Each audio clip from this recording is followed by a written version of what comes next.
Pemirsa, Kapolda Sumatera Selatan Irjen Pol Andirian melakukan panen jagung kuartal keempat di Desa Palem, Kecamatan Indralaya, Kabupaten Ogan Ilir.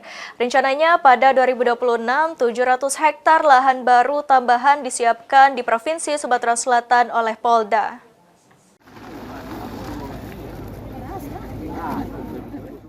Kapolda Sumatera Selatan Irjen Pol Andirian melakukan panen jagung serentak di Desa Palem, Kecamatan Indralaya, Kabupaten Ogan Ilir.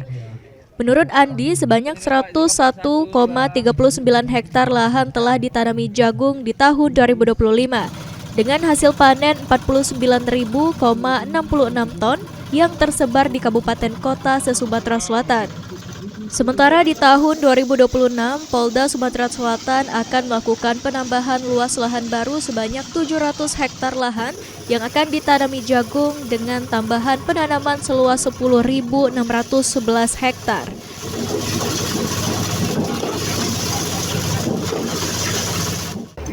Selama ini misalnya satu pohon itu menghasilkan satu bonggol, dengan pemanfaatan pupuk organik ini bisa menghasilkan 2-3 bonggol per pohon.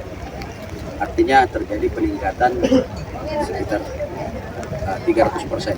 Dan mudah-mudahan kalau tadi kita hitung secara nasional, secara regional, dari hasil panen Sumatera Selatan 386.000 ton dibagi dengan luas lahan, berarti rata-rata 1 hektar menghasilkan 12 ton lebih jagung. Di mana sebelumnya kita hanya mampu 4 ton, 5 ton.